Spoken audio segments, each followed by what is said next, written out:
You've repeated someone else's belief 1,000 times, and you've called it your own, but it was never yours. It was handed to you like a worn-out coat you never chose to wear. Today, you're going to find out whose voice that really is. Think of a belief you've never questioned. Something like, I'm not good with money, or I'm just an anxious person, or people like me don't succeed. Where did that thought come from? Did you prove it yourself?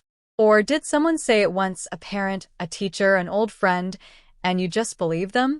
Most of us are walking around wearing beliefs that were never ours to begin with, and those beliefs run our lives quietly, every day.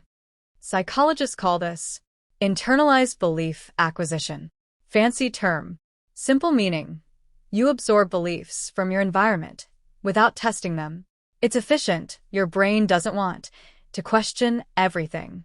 But it's also dangerous, because a belief you absorb before age 10, that one feels like truth, even if it's a lie. Here's the part most people never realize. Your brain doesn't store beliefs with receipts. It doesn't label them from Mom, 2007, or from that bully in 6th grade. It just stores them as facts. So you walk around thinking, I'm bad at math, but that was your 3rd grade teacher's frustration, not your ability. So let me ask you, what's one thing you've always believed about yourself that you've never fact-checked? Pause for a second. Let it resurface. Now, ask yourself, who said it first? If you can't name the source, if the belief just feels true without evidence, that's your first red flag. That thought isn't a conclusion. It's a hand-me-down. Here's what makes this so sneaky. The most powerful hand-me-down beliefs aren't negative. They're neutral or even positive, but they still don't belong to you. Always put others first. Money is the root of all evil. Good things come to those who wait. These sound wise.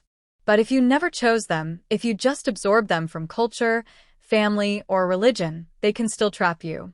They can make you feel guilty for prioritizing yourself, or lazy for not waiting, or greedy for wanting more.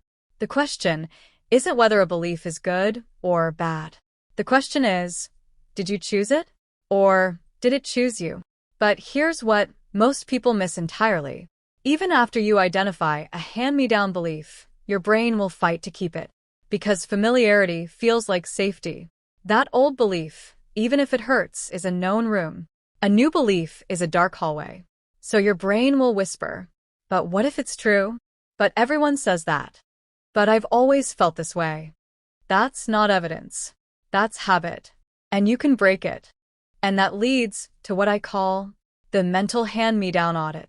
Asterisk. It's a 4-step process that takes less than 2 minutes. And it can free you from beliefs you've carried for decades.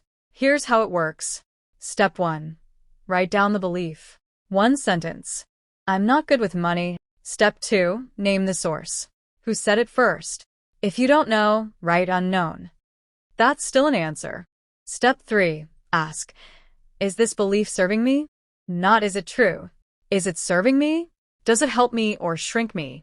Step 4. If it's not serving you, write a replacement. A new belief you choose. I am learning to be good with money. That's it. 2 minutes. You just evicted a squatter from your mind. Here's what this means for you. You've probably spent years being run by thoughts you never invited in. You've felt stuck, frustrated, or just off, and you couldn't figure out why. But now you see the mechanism. That voice in your head, the one that says, you can't, you're not.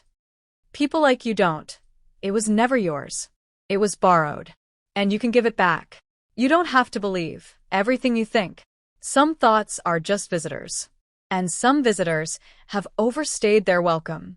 If you just identified a hand-me-down belief, when you're ready to question, put that belief in the comments. Just 1 sentence. Let's see how many of us have been carrying the same lie. And watch this next. It's episode 3 of the series, and it shows you exactly what to do when the voice comes back, because it will. I'll link it right here.